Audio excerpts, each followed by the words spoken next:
Good morning student. मैं पहले भी आप लोग को पढ़ा चुकी हूँ। उम्मीद करती हूँ बेटा कि आप लोग अच्छी तरह से याद किए होइएगा और कॉपी में भी बनाए होइएगा। इसलिए मैं अब आगे जो भी पढ़ाती हूँ लेकिन पीछे का आपको रोज़ पढ़ना पड़ेगा, तभी आपको याद होगा बेटा, नहीं तो पीछे का आप भूलते जाइएगा और आगे की पढ़ाई भी समझ में नहीं आएगी। इसलिए हर दिन एक एक चैप्टर को आपको याद करना है, कॉपी में बनाना है और अच्छी तरह से पढ़ाई करना है बेटा। मैं हिंदी की शिक्षिका हूँ रीता वर्मा मैम, और आगे मैं आप लोग को पढ़ाने जा रही हूँ। ध्यान से देखिए, पहले बुक खोलिए, बुक खोलकर अच्छी तरह से आप ध्यान से देखिए। यहाँ पहले आपको ऊपर में पढ़ना होगा बेटा कि क्या लिखा हुआ है, सोचिए और लिखिए। मात्रा का ज्ञान मैं बहुत करा चुकी हूँ, इसलिए आपको पढ़ने आ गया होगा उम्मीद करती हूँ, और आप एक एक अक्षर को खुद से पढ़ेंगे। अगर आपको पढ़ने में किसी तरह की दिक्कत हो रही है तो आप पेरेंट्स से सहायता अवश्य लेंगे। तो यहाँ है सोचिए और लिखिए। फिर है खाली गोलों में औकार की मात्रा वाले अक्षरों को भरकर शब्द बनाइए। आपको जो गोला दिया हुआ है इसमें आपको न से शब्द बनाना है। कैसे बनाएंगे आप? यहाँ पर आपको न लिखा हुआ है,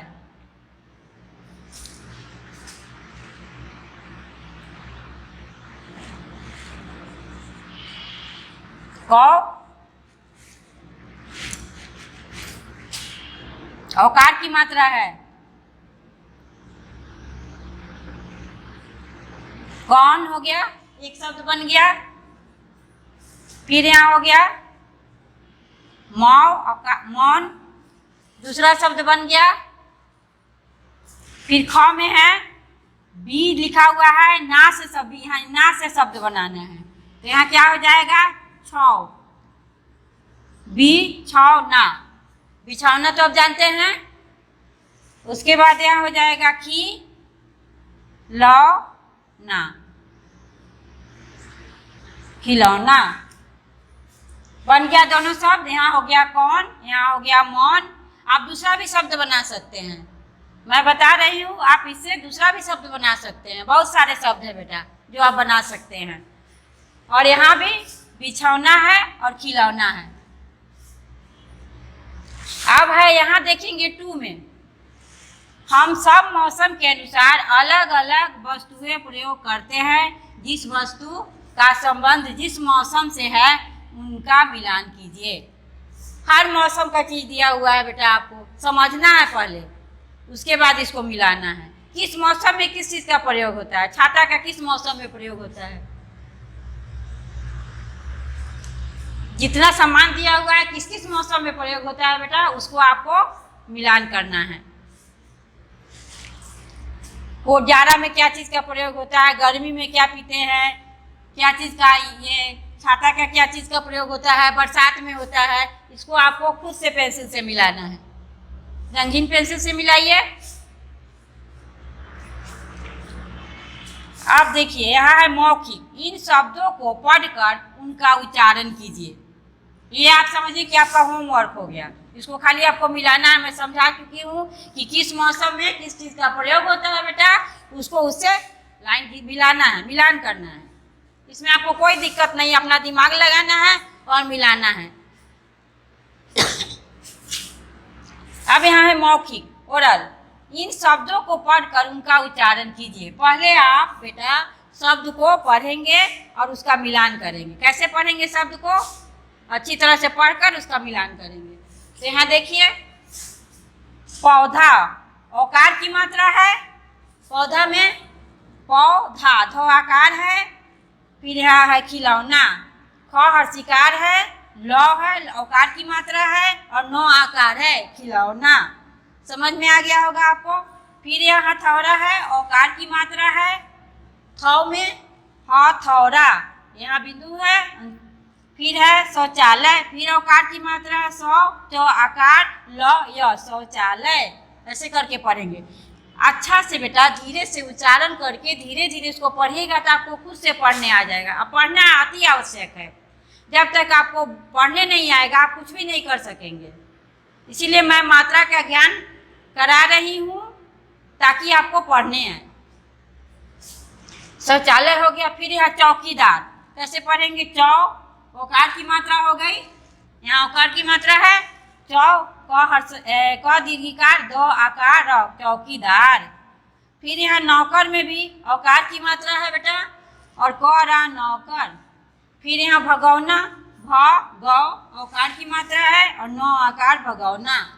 फिर कचौरी है, क चौरी, यहाँ है औकार की मात्रा। आपको सारे यहाँ दिया हुआ है औकार की मात्रा। इसको आपको 5 बार कम से कम रोज बेटा पढ़ना है। कीजिए लगाकर इसको मात्रा लगा कर पढ़ना है। खुद से आपको बुक पढ़ने आ जाएगा, कोई दिक्कत नहीं है। लेकिन आप बेटा कोशिश तो करें और इसको स्कूल की कॉपी में भी लिखें। मैं कहूँगी कि सुंदर राइटिंग में स्कूल की कॉपी में भी आप रोज लिखें इसको, ताकि आपको समझ में आ जाए। बुक भरिएगा और कॉपी में लिखिएगा, याद कीजिएगा, आपको अच्छी तरह से याद हो जाएगा। अब आप भी अपने मित्रों के साथ खूब मौज मस्ती करते होंगे। ऐसे ही किसी एक दिन का वर्णन कीजिए। आप अपने दोस्तों के साथ क्या क्या करते हैं? खेलते हैं, बातें करते हैं, किताब पढ़ते हैं, क्या अच्छी अच्छी बातें करते हैं, या शेयर करते हैं अपनी दोस्त से किसी भी बात को, उसको आपको कॉपी में लिखना है बेटा। स्कूल की कॉपी में लिखकर आप मुझे ज़रूर दिखाएंगे। और एक बार और मैं कहूँगी, अच्छी तरह से लिखेंगे। सोच 5 लाइन ही लिखेंगे, लेकिन अच्छी तरह से लिखेंगे, ठीक है? ये आपको लिखना।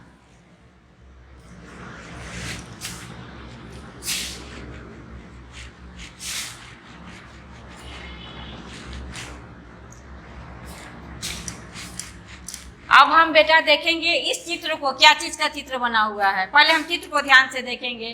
तो ये है झंडा का चित्र बना हुआ है। तो लिखा हुआ है, झ में हलंत है, जोर अ जोर, यहाँ अनुस्वार दिया हुआ है जोर, ड में हलंत है, जोर आकार, झंडा, ठीक है? ये अनुस्वार की मात्रा वाले शब्द है, इसको पढ़ना है और उच्चारण करना है। अनुस्वार के मात्रा वाले शब्द है, इसको आपको बार बार पढ़ना है और उच्चारण भी करना है, ठीक है? यहाँ देखिए पंख लिखा हुआ है, प पर अनुस्वार है और ख क्या हो गया? पंख। फिर है अंदर, अ पर अनुस्वार है और द र अंदर, ऐसे करके पढ़ेंगे। प पर अनुस्वार और ख पंख, अ पर अनुस्वार और द र अंदर। फिर यहाँ अंगूर है, अ पर अनुस्वार, ग दीर्घऊ की मात्रा है और र अंगूर। फिर बंदर में अनुस्वार है, बंदर। फिर जंगल में अनुस्वार है, जंगल। फिर हंस, ह पर अनुस्वार है, फिर अ पर अनुस्वार है, फिर क पर अनुस्वार है, फिर यहाँ झ पर अनुस्वार है, यहाँ सब शंख, ये डंडा, पंजा, ठीक है? सब पर अनुस्वार दिया हुआ है बेटा।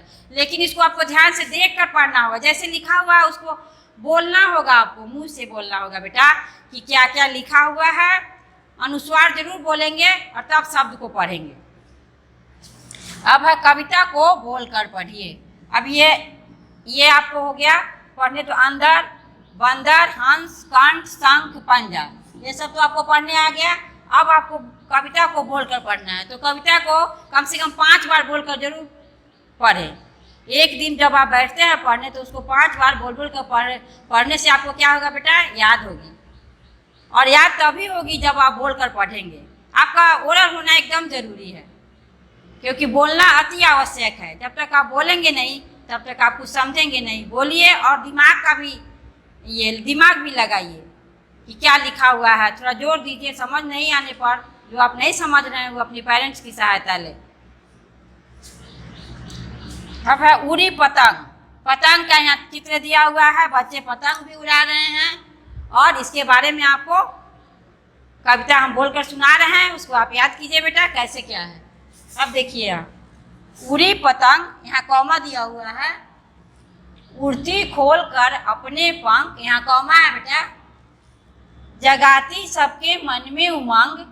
फिर यहाँ देखिए अनुस्वार आया है, माँ पर अनुस्वार है इसलिए आप अनुस्वार बोलेंगे, उमंग। फिर यहाँ पूर्ण विराम का चिन्ह जरूर देंगे जब हम सबको अंत करते हैं। आओ मिलकर उड़ाए पतंग, यहाँ चंद्र बिंदु यहाँ पर है, यहाँ अनुस्वार है, यहाँ कौमा है। फिर आकाश में भर दे अपने रंग, ठीक है। आकाश में भर दे अपने रंग, र पर अनुस्वार है और रंग है। तो इस कविता को आप 5 बार जरूर बोल कर पढ़ेंगे। एक बार और मैं बोलती हूँ, उड़ती खोल कर अपने पंख। धीरे धीरे पढ़ेंगे कविता को ताकि आपको याद हो जाए बेटा। जोर से पढ़िएगा, दिमाग कहीं रखिएगा, इधर उधर तो कभी कविता याद नहीं होगी। अगर आप 10 मिनट ही बैठते हैं और अपने दिमाग को लगाते हैं बुक में, किताब पढ़ने में, तो आपको अवश्य याद होगी। उड़ती खोल कर अपने पंख, जगाती सबके मन में उमंग, आओ मिलकर उड़ाएं पतंग, आकाश में भर दे अपने रंग। अब यहाँ है चंद्रबिंदु। चंद्रबिंदु का शब्द पढ़े और उच्चारण करें। अब यहाँ देखिए, ये आपको चांद है, तो चांद का उच्चारण किया हुआ है, चौ में हलंत प्लस जोड़, फिर चंद्रबिंदु का चिन्ह दिया हुआ है, द में हलंत है, जोड़ है, और चांद। यहाँ चंद्रबिंदु का चिन्ह दिया हुआ, मात्रा वाले शब्द पढ़े और उच्चारण करें। यहाँ आँख है, अ में चंद्रबिंदु का है, फिर यह हलंत दिया हुआ है, जोड़ है, अ आकार और चंद्रबिंदु का आँख, इसको पढ़ेंगे। ठीक है। अब देखिए, ऊँट, ऊँट पर चंद्रबिंदु है, अट। यहाँ भी कहाँ पर चंद्रबिंदु है, यहाँ द आकार चंद्रबिंदु ऐसे करके पढ़ेंगे। दांत, फिर अ आकार चंद्रबिंदु, चौल आंचल, फिर माँ पर चंद्रबिंदु है तो माँ पढ़ेंगे इसको। फिर आँख है, अ आकार के ऊपर चंद्रबिंदु है, आँख है, फिर आँख है, फिर छाँव है, फिर मूछ है, फिर यहाँ आँख है, पाँव है, मूछ है, यहाँ है, सब पर चंद्रबिंदु दिया हुआ है। ठीक है। अब यहाँ कविता को बोलकर पढ़िए। अब आपको कविता को बोल के पढ़ना है। नाचा ऊँट कविता है। ठीक है। हेडलाइन ऊपर में लाइन दिया हुआ है, नाचा ऊँट। उठ गया एक गांव में, ऐसे पढ़ेंगे बेटा, धीरे धीरे पढ़ेंगे। उठ गया एक गांव में, खड़ा पेड़ की छाँव में, पूर्ण विराम चिन्ह, बोला मैं तो जाऊँ वहाँ, नरम हरी हो घास जहाँ, पूर्ण विराम चिन्ह, पेट भरकर खुश हुआ खूब, जी भरकर फिर नाचा ऊँट। इसको बोल बोल कर 1 बार 2 बार 3 बार 4 बार 5 6 बार जरूर पढ़ेंगे तो आपको याद हो जाएगा। एक बार पढ़ के बुक बंद कर देंगे तो नहीं याद होगा बेटा, कम से कम 5 6 बार अवश्य पढ़े। फिर देखिए, उठ गया एक गांव में, खड़ा पेड़ की छाँव में, फिर पूर्ण विराम चिन्ह है बेटा, बोला मैं तो जाऊं, चंद्रबिंदु दिया हुआ है, फिर वहाँ कॉमा दिया हुआ है, जैसे लिखा हुआ उसी तरह कॉपी में भी आपको लिखना पड़ेगा। नरम हरी हो घास जहाँ, पूर्ण विराम चिन्ह, पेट भर कर खुश हुआ खूब, जी भरकर फिर नाचा ऊँट। ठीक है।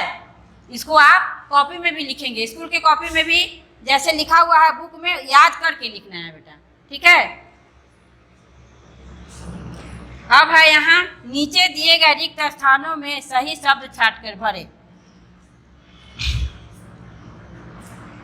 हमारे गांव में एक धुआं और कुआं है, तो धुआं तो होगा नहीं, कुआं ही होगा, तो यहाँ भरेंगे कुआं।